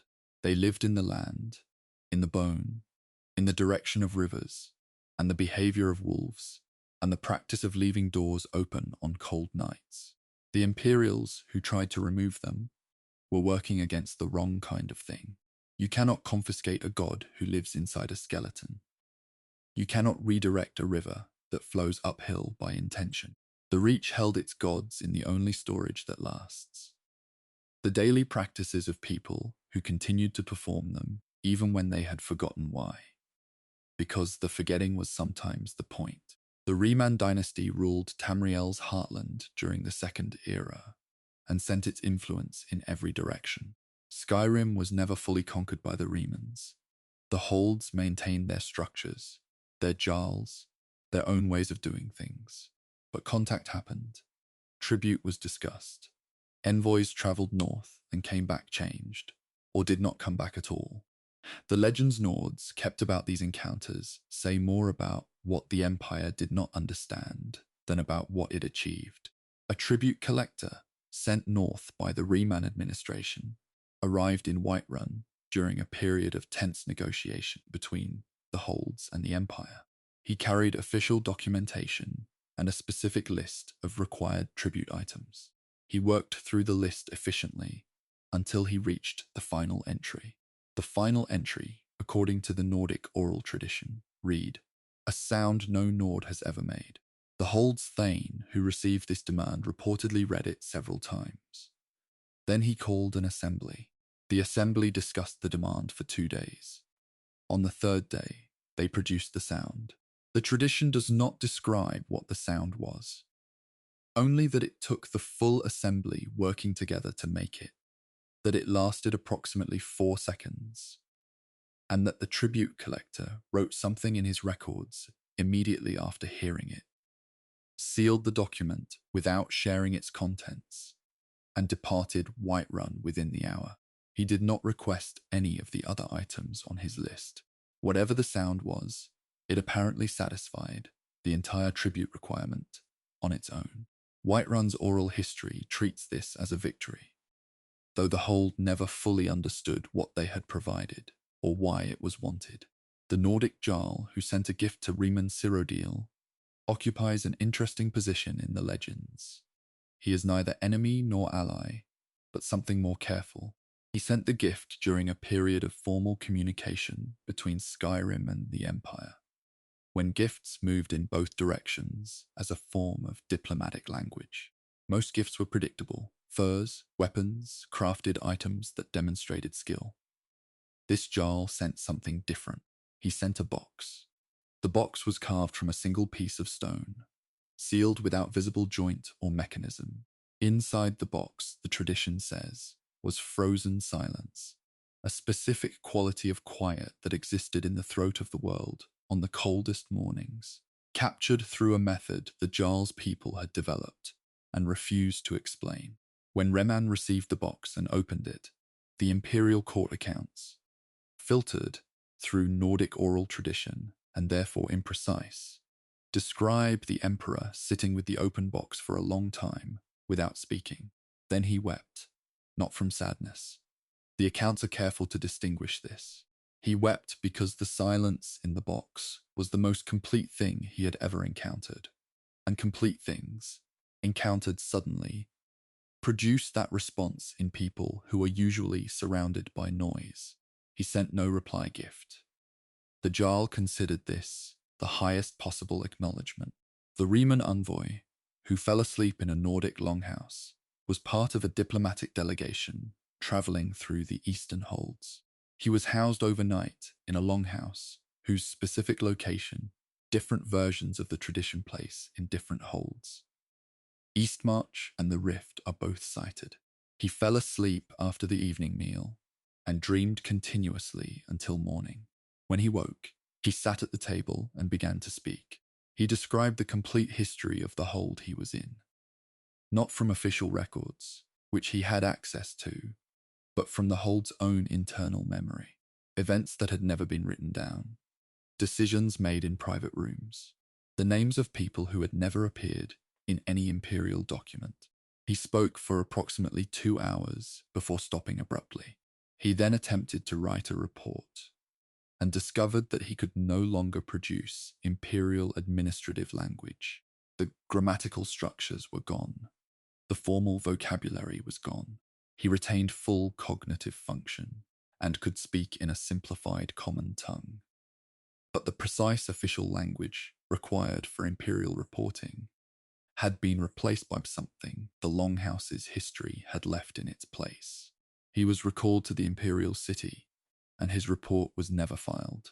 Whether the language eventually returned, the tradition does not say. Rayman Cyrodiil's army was large enough that its movement through territory created practical problems. Supply lines, local resource consumption, the ordinary friction of many people passing through places that were not prepared for them. The oral tradition that Nords kept about one particular passage through Skyrim describes a column of soldiers who made no sound at all, not quieter than usual, silent, completely. Their boots on the road produced nothing. Their equipment made no contact noise. Their breathing was inaudible. Villagers who watched them pass from a distance said the experience was deeply wrong in a way that was difficult to articulate. An army is a sound as much as a sight, and an army with no sound registers in the body as something fundamentally off. The Nordic explanation for this, passed down through the tradition, was that Raman had traded his army's voices to a Daedric prince in exchange for safe passage through Skyrim's more difficult territories. The voices were returned when the army crossed back south. During the period of the trade, the soldiers communicated through gesture and could not speak, even when they wanted to. The prince who received the voices is not named in the tradition. What he did with them is not discussed. 3 of Reman's fighters challenged a Nordic warrior woman to single combat at a hold near the border of what is now Falkreath. The circumstances that led to the challenge differ between versions. What stays consistent is the result. She defeated all 3 in sequence without significant injury. The Raman commander present offered her a position in the Emperor's personal guard, a significant offer, representing recognition of skill that crossed the usual boundaries of Nordic imperial relations at that period. She listened to the full offer. Then she turned and walked north, not running, not making a statement, simply walking.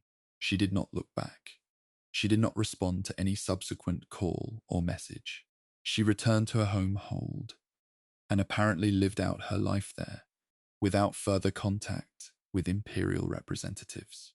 The Riemann commander's recorded response to this, as preserved in the Nordic oral tradition, was a single word that translated roughly as appropriate.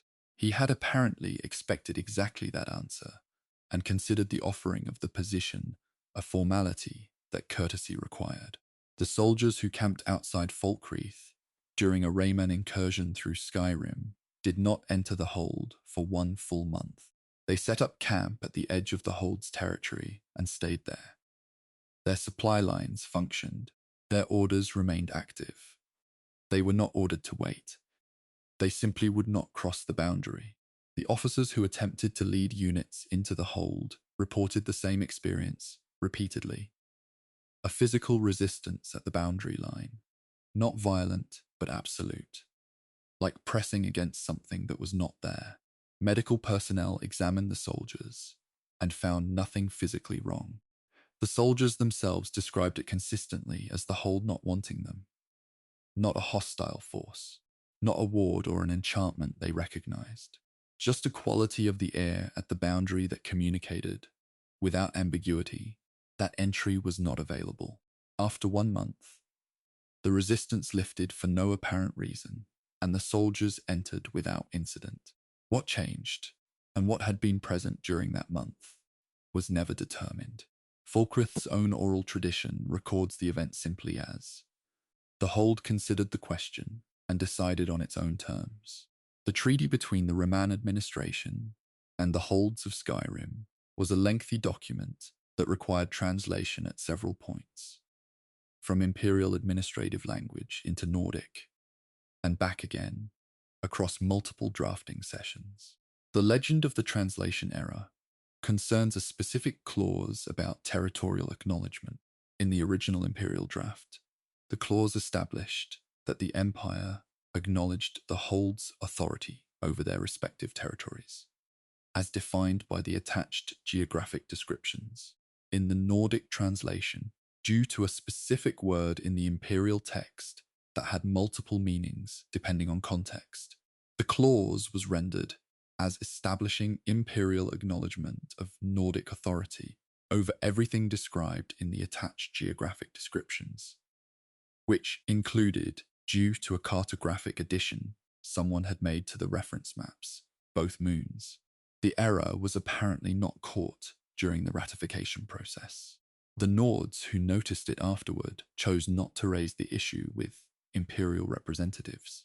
The tradition holds that Skyrim technically holds Imperial recognition of its authority over Massa and Secunda, and that this recognition has never been formally revoked because the Empire has never been made aware it was granted. Riemann Cyrodiil himself, according to one specific oral tradition, travelled to Skyrim alone. No escort, no delegation, no official announcement. He arrived in a farming settlement. The hold is not specified, on an ordinary day, and spent the afternoon there. He spoke to one person, a farmer working a field near the settlement's edge. He asked the farmer a question. The conversation lasted approximately 20 minutes. Then Riemann thanked the farmer and left the way he had come. The farmer reported the conversation to the settlement's elder that evening, describing the man he had spoken to and the question he had been asked. The elder recognized the description as consistent with the emperor. The farmer had not recognized him during the conversation. The tradition is entirely consistent on one detail. No one has been able to remember the question. Not the farmer, who described it immediately afterward. Not the elder, who heard the description the same evening. Not their children, who were told the story within the week. Every person who received the story lost the question while retaining everything else. The conversation is remembered. The farm is remembered. The 20 minutes are remembered. Only the question is gone, which is, the tradition notes quietly, a very specific kind of thing to lose. The Riemann Empire's relationship with Skyrim was never comfortable and never complete. The holds resisted in the particular Nordic way, not always with weapons, but with the kind of deep-rooted persistence that makes a territory exhausting to govern, even when it is technically compliant. The legends Nords kept about Riemann's envoys and soldiers and tribute collectors are not stories of heroic resistance. They are something quieter, accounts of encounters where the Empire brought its expectations north and found that Skyrim had no particular interest in meeting them. A sound that could be produced but not explained. A silence sealed in stone. A warrior who accepted recognition and then walked away from it. The holds did not need to defeat the Riemann dynasty. They only needed to remain themselves while it passed through. The legends suggest they managed that with some consistency. High Hrothgar sits at the top of the world. It has been there longer than most of Skyrim's cities. The men who live inside it have chosen silence so complete that generations of Nords have grown up knowing almost nothing real about them. Into that silence, ordinary people have poured stories. The legends that common Nords tell about the Greybeards and the Voice are not theological. They are the kind of stories that grow when something powerful lives nearby and refuses to explain itself. The folk explanation for how High Hrothgar came to exist is not the one found in any religious text. The version passed between Ivarstead farmers and Riften traders and Whiterun travelers goes like this. One of the earliest Greybeards, during a period when the Order was still finding its understanding of the voice, sneezed. Not a shout, not a deliberate use of power, a sneeze, involuntary, uncontrolled, carrying all the compressed force of someone who had spent years learning to hold the voice inside and had momentarily lost that hold. The sound that came out was enough. The walls rose where the sound hit the mountain. The roof formed from the echo. The floors settled from the reverberation, traveling back through stone. The building was not designed. It was simply what happened when that much concentrated power escaped through the least dignified possible exit. The greybeards who came after apparently decided the location was as good as any and moved in. The tradition notes, with a kind of fond practicality, that this is why High Hrothgar's proportions are slightly irregular. It was not planned. It was sneezed. The mountain keeps records. This is the belief held in Ivarstead, the village at the base of the 7,000 steps, where generations of residents have lived within earshot of stone that has heard more words than any library. The specific folk belief is that every word spoken on the throat of the world since the first person climbed, it has been absorbed into the rock and is still there, stored in the particular way that stone stores things, completely, without interpretation, without decay. On certain nights, when the temperature drops in a specific way and the wind comes from the right direction, the stone releases some of what it holds. Ivarstead residents who have lived there long enough describe hearing fragments of old conversations drifting down from the heights, not in any language they recognize, not with any emotional quality they can identify, just voices, pressed flat by time and altitude, saying things that were said long ago by people who have been dead for centuries. The residents treat this as ordinary. It is simply what the mountain does when conditions allow. A farmer who worked land near the base of the throat of the world had a bad season one year and, in a moment of frustration that he later described as the worst decision of his life, shouted at the mountain. Not words exactly, just sound. Anger released upward towards something large enough to absorb it. He felt better immediately and went inside. 3 days later, while eating breakfast, a single word arrived, not spoken by anyone present, not from outside. From inside the room, from no particular direction, at a conversational volume, in a voice that carried no emotional tone whatsoever. The farmer understood the word. He has never repeated it to anyone. When asked what it meant, he described the general category of the meaning. Something between a correction and a direction, he said, relating to a choice he had been avoiding for 2 years. He made the choice within the week. His subsequent seasons were better. He never shouted at the mountain again, though he occasionally faced it in the mornings and nodded, which he said felt like the appropriate ongoing relationship to maintain. The sleeping speech of greybeards is one of the more practically concerning folk beliefs that circulate through Skyrim's holds. The documented cases, documented here, meaning recorded in the oral tradition rather than in any official source, describe avalanches in locations geographically distant from High Hrothgar, occurring at times that residents later connected to accounts of greybeard activity. The connection is always indirect. Someone in Eastmarch reports a night avalanche with no apparent weather cause. A traveller who passed through Ivarstead the previous week mentions that villagers there were discussing a night when sounds came down from the mountain at an unusual hour. The folk belief that links these events holds that greybeards dream in the voice. Their sleeping minds, released from the strict control their waking discipline maintains, occasionally produce sound. The sound travels. The mountain carries it. By the time it reaches a distant slope, it has lost all meaning, but retained the force. Enough to shift snow, enough to move what was already ready to move, not enough for anyone to identify the source. In Riften, some years back, the oral tradition is vague on timing. A child was born who could not speak. This was not unusual enough to draw attention on its own.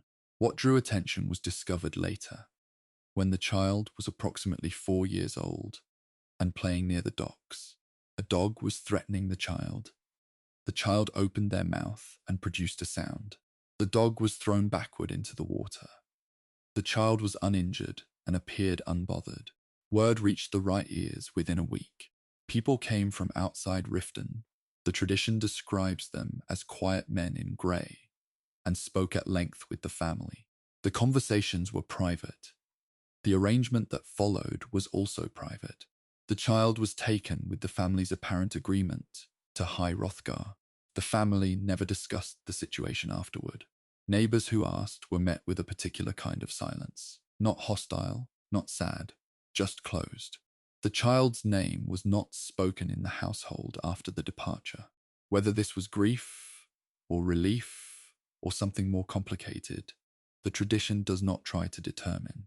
It only notes that the family seemed, in subsequent years, to be at peace with whatever had been decided. Animals on the throat of the world age differently. This is the practical observation that Skyrim hunters have made across generations, passed on as a fact requiring no explanation, simply a feature of that particular elevation and the power that has saturated it over centuries. The wolves, specifically, are the most discussed. Hunters who have tracked wolves from lower elevations up toward the summit have reported that the animals become harder to read the higher they go.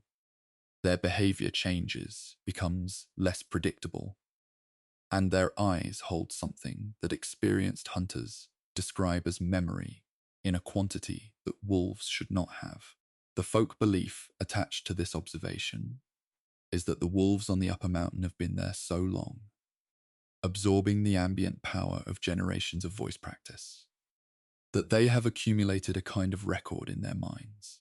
They remember every person who ever climbed past them, not in the way dogs remember owners, in the way stone remembers, completely, without loss, without the forgetting that living things normally perform to stay functional.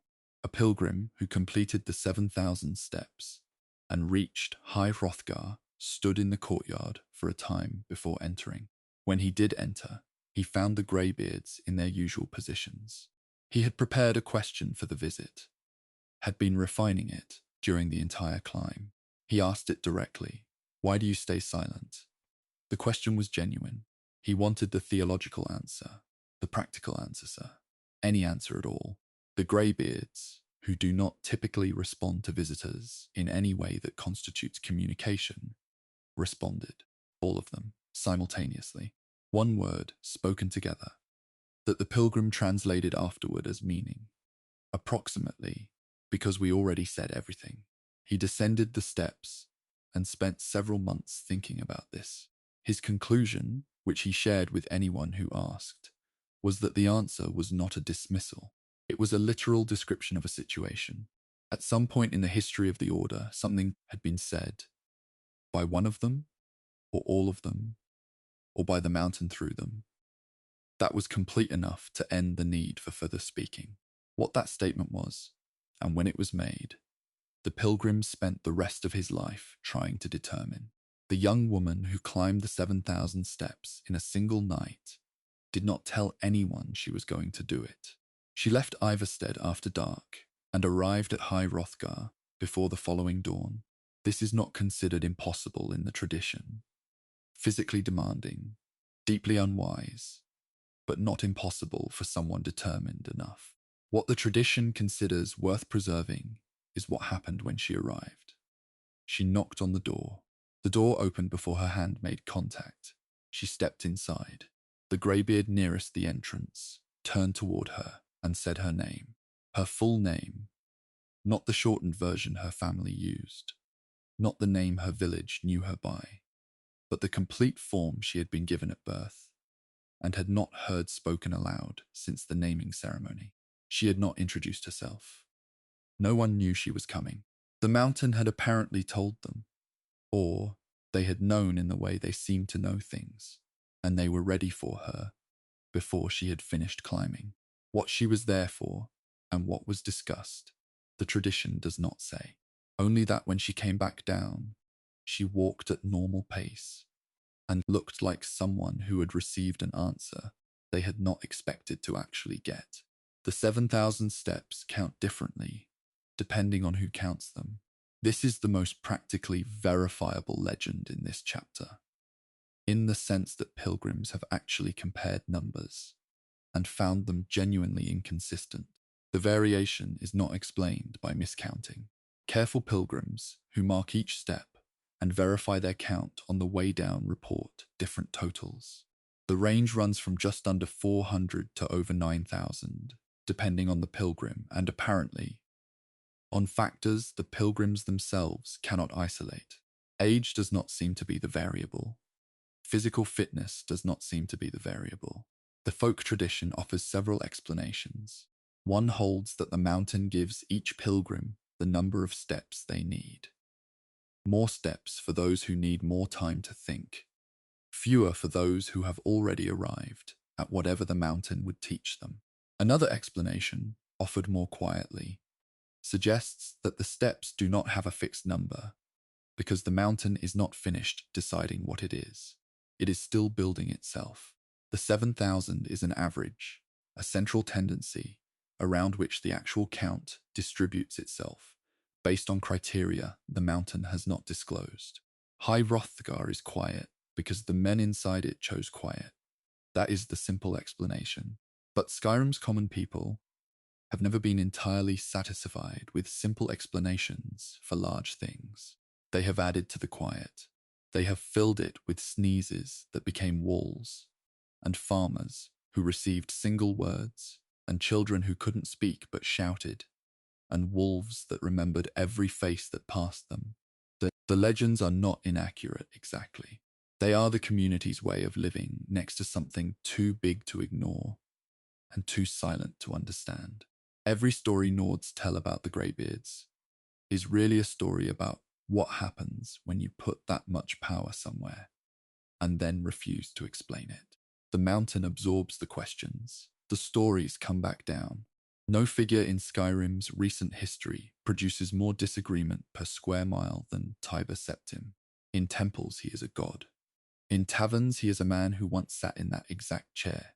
In the holds, he is a conqueror, a liberator, a promise keeper, a promise breaker, and a woodcutter's father, depending on which village you ask and which family you speak to.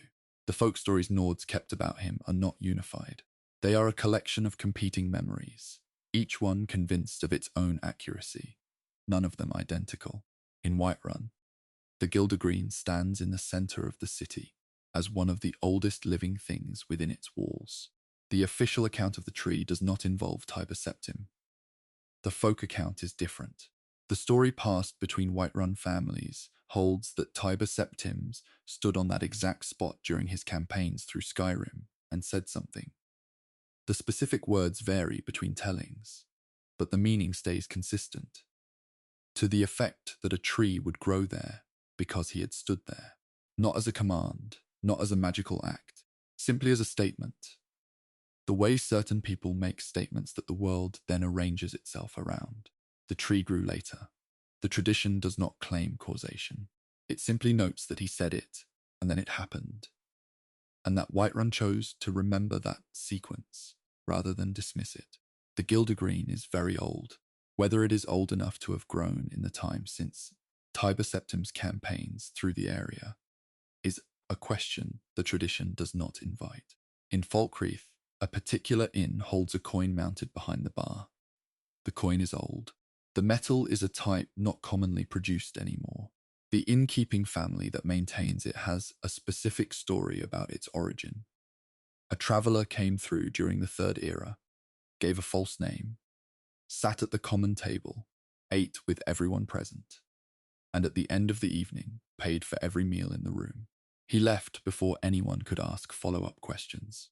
The traveller was identified after the fact, or rather, identified in retrospect, as the family pieced together descriptions from the people who had been present and compared them to portraits they had access to. The identification was Tiber Septim, not confirmed by any official source, maintained by the family as a piece of history worth preserving. The coin is not treated as a relic. It is not in a case or behind glass. It is simply mounted on the wall where customers can see it. The family's position when asked is consistent. Whether it was him or not, someone paid for everyone's meal that night. And that act deserved to be remembered regardless of who performed it. Before the campaign that most historians treat as his last major military action, Tiber Septim reportedly visited a Nordic tomb, alone, no escort, no record of entry or exit in any administrative log, just the account carried in the oral tradition of the hold nearest the tomb, whose name the tradition varies between. He was inside for 3 hours. People who were nearby described seeing him enter and seeing him exit. Nothing else. No sound from inside. No indication of what he had gone in for or what had been resolved. The tradition does not claim he spoke to a specific person. It says only that he spoke to someone inside, which implies the tomb was occupied in some way capable of conversation. The holds closest to the tradition treat this not as a supernatural claim, but as a practical one. Tiber Septim was a man who consulted broadly before significant decisions. The tradition merely extends that practice to whoever or whatever he found waiting in the dark. There is a quality in buildings that people describe in various ways: warmth, resonance, a sense of space being right. Architects know some of what produces it. Acousticians can measure parts of it. But in Skyrim, the folk tradition attributes a specific version of this quality to Tiber Septim's physical presence. Any building he walked through has, according to the belief, slightly better acoustics than the structure would otherwise support.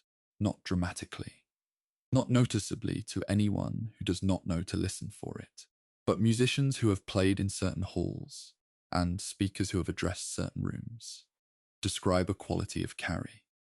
The way sound moves, that should not be present given the dimensions and materials. The claim is that his footsteps deposited something. The word used in the tradition is not magical. It is closer to a quality of attention. The idea that a person who listened as carefully as he did left the spaces where he walked slightly more receptive to being heard.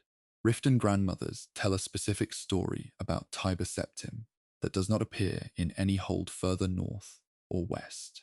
The story concerns the Ratway, the network of tunnels beneath Riften streets that has always housed the city's least visible residents. The tradition holds that Tiber Septim passed through Riften, and for reasons no version of the story explains, went down into the Ratway. He saw what was there. He came back up. He wept. Not from disgust or pity, the tradition is careful to note. From something more complicated, a recognition that the system he was building, the empire he was consolidating, had this underneath it and would continue to have it regardless of what laws he passed or what he intended. He commissioned a canal the same day, a specific engineering project that would have redirected water through the lower city in a way that would have changed the conditions in the tunnels significantly. The commission is not found in any surviving imperial record. The canal was never built. The grandmothers who tell this story do not treat the unbuilt canal as a failure.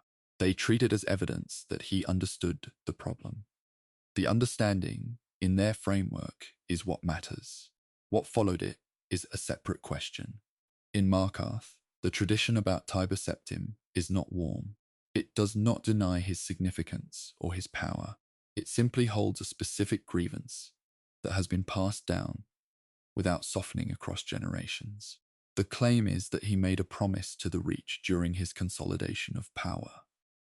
The specific content of the promise is described in general terms that different families articulate differently, but the shape is consistent. He acknowledged something about the Reach's people and their relationship to their land, and he committed to honoring it. He did not honor it. The tradition does not dramatize this. It states it plainly.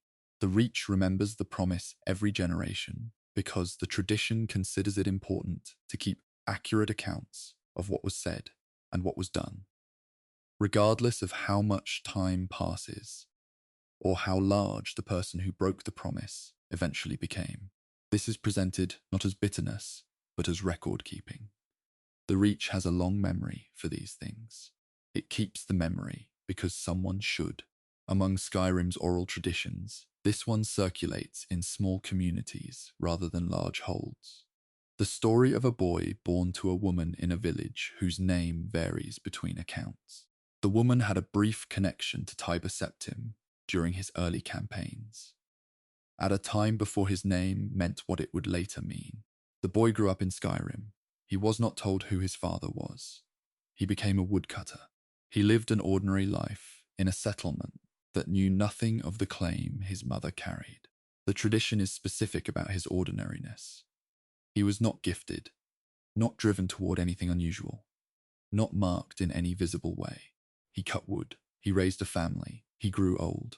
The oral tradition that carries this story does not frame it as a tragedy or a secret revelation.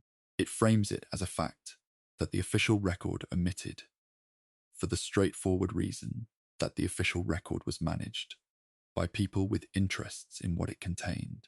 The woodcutter himself, according to the tradition, never knew. Footsteps on old roads carry differently in certain conditions, a quality of resonance that stone preserves when it has been pressed repeatedly in the same pattern. This is the physical truth behind the legend that Tiber Septim's footsteps can still be heard on certain paths at night. People who have reported this experience describe it as a sequence of steps, not ghostly, not frightening, just present. Following a route through territory he was known to have traveled regularly. The sound comes from the road surface and moves at a walking pace. It does not respond to attention. It does not stop when listened for, or start when the listener stops listening. It simply continues the route, at the pace he walked it. Because the stone has kept that pressure in storage, the way the throat of the world keeps old words. Most people who hear it once go back to the same road, specifically to hear it again. The sound, apparently, is ordinary in quality, just footsteps, but specific in a way that makes it recognizable as belonging to someone with a particular way of moving. The argument in Skyrim about whether the man and the god are the same person has no resolution and no sign of approaching one. Every village holds a position. The positions cluster around a few basic frameworks. That divinity is a separate category, and the man who became a god was transformed into something new upon becoming one, losing the original. That divinity is a continuation, and the god is the man extended rather than replaced. That both exist simultaneously, and the man is accessible to personal memory, while the god is accessible to prayer. And there is no contradiction in addressing both. Taverns that contain this argument have learned, over generations, that it does not end. It only pauses. The people who argue most vigorously are often those who knew the man's name before they learned the god's name. Nords, whose family history connected to his campaigns in ways that produced opinions the theological framework does not fully accommodate. In Skyrim, this is the normal condition of a figure too recent to be myth and too large to remain a person. Tiber Septim is the most argued about figure in Skyrim because he passed through living memory on his way to becoming something outside it. Most gods arrive already divine. Their mortal lives, if they had them, are separated from their worship by enough time that the connection is purely historical. Tiber Septim's mortal life is close enough to touch. The coin is on the wall in Falkreath. The tomb visit is in the family memory of the hold nearest the burial site. The woodcutter's family may still be in that village, unknowing. The acoustics in certain halls are still slightly better than they should be. The footsteps are still on the road. The distance between the man and the god has not fully closed. Skyrim keeps measuring it. Shalador was the most prolific magical builder Skyrim ever produced. He constructed labyrinths, towers, and study halls. He moved settlements and revised terrain. He attempted spells that no one before him had considered, and several that no one after him has been willing to repeat. The folk stories that grew around his work are not told by scholars. They are told by the people who live near the places he left behind. Farmers who notice anomalies in their fields, villagers who walk through places that behave incorrectly, and anyone who has ever found a document with his name on it, and aged unexpectedly in the reading. For 40 years, Shalador worked on a spell he refused to name.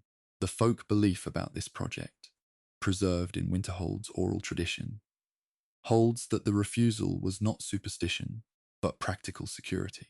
Named spells, in Shalador's understanding, carry a specific vulnerability.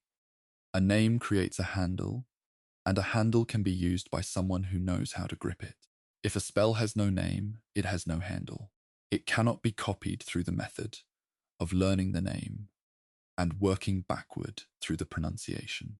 It cannot be traded or sold through normal channels of magical commerce. It cannot be stolen from the caster's mind by any technique that relies on identifying what the caster knows by the labels attached to it. He spent 40 years developing something powerful enough that losing it to theft or copying would be a genuine problem, and simultaneously developing the discipline to hold it as pure function. A spell defined entirely by what it did rather than what it was called. Whether he succeeded is not recorded.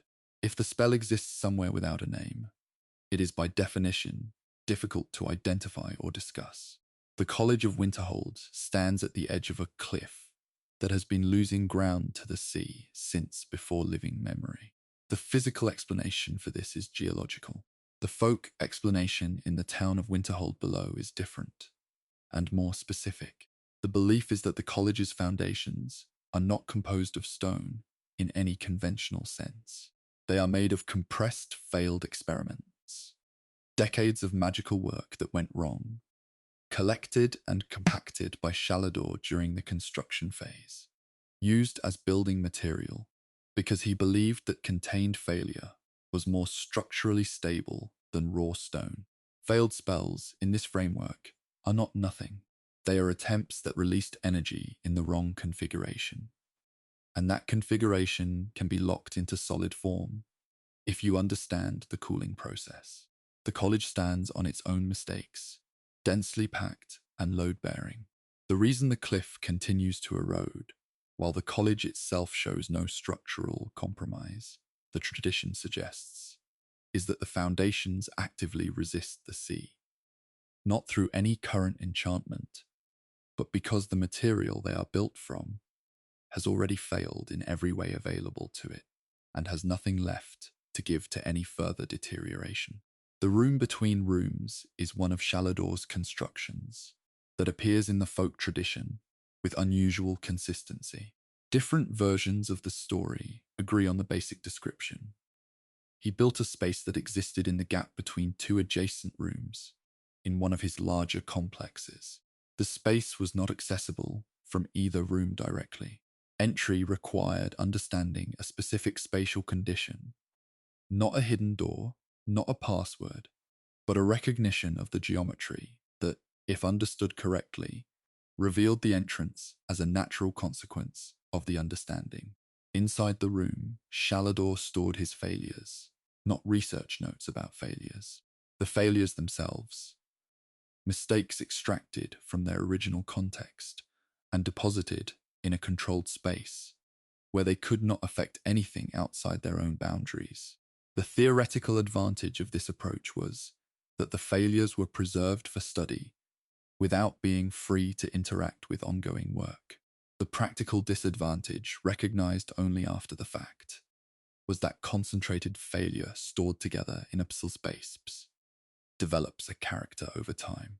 Several accounts describe people who accidentally found the room reporting that it had opinions about what they were working on, communicated through a physical sensation of resistance when they moved toward approaches that were likely to produce the kind of failure already stored inside. A mage in Morthal found a single page of Shalador's research notes, tucked inside a book she had purchased from a market stall. The page contained notes from an early stage of a project. Preliminary observations, initial calculations, the first questions rather than any answers. She read the first paragraph and stopped. Something in the formulation of the observations was working on her in a way she did not initially understand. She read the second paragraph and left the room quickly to find a mirror. She had aged, not dramatically, 10 years, approximately, by her own assessment, and by the assessment of her colleague who saw her immediately after. Her hair had changed color at the roots. Her face had settled into lines that had not been present that morning. She was otherwise in good health. She returned to the page, but did not read further. She submitted the page to the college with a note explaining what had happened. The college's response, which she received 3 weeks later, confirmed that they were familiar with this effect, in Shalador's preliminary note specifically. The early formulations contained a density of implication that the reading mind attempts to process by accelerating, and the acceleration is physical as well as cognitive.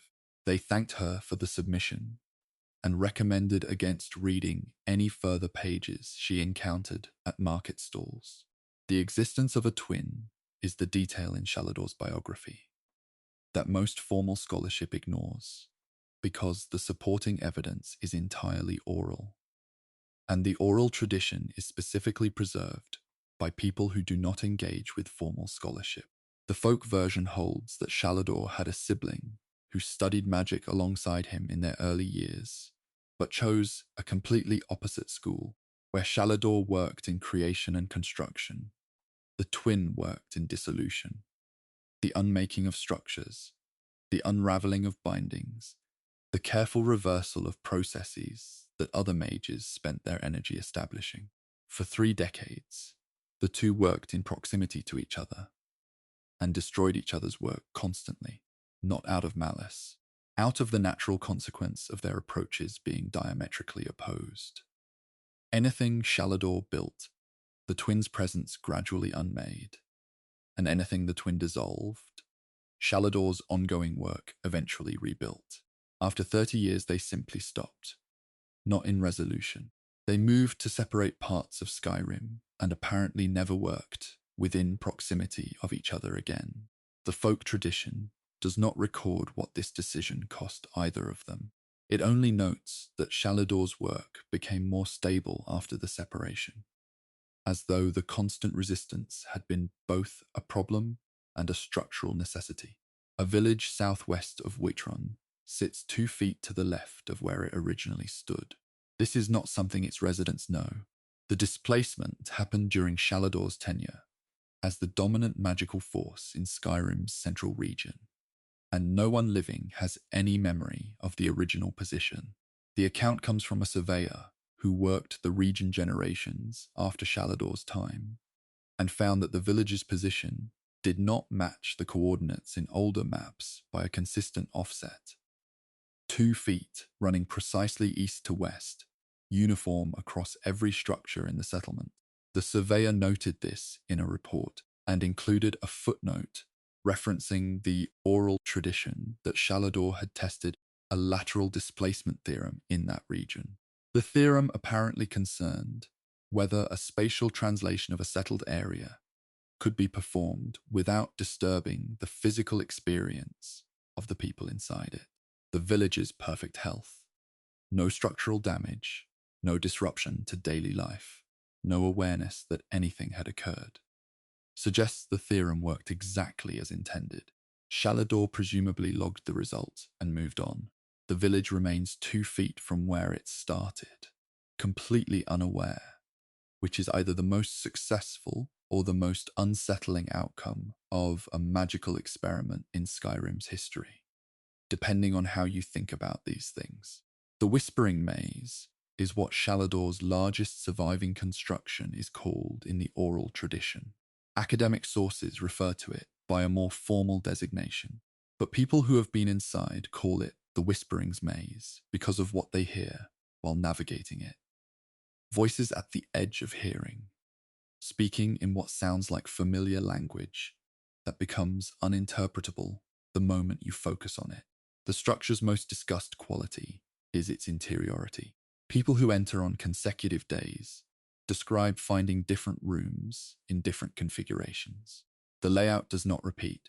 The walls are the same walls. The doors are the same doors. But the relationships between them reorganize between visits. Scholars have several explanations for this.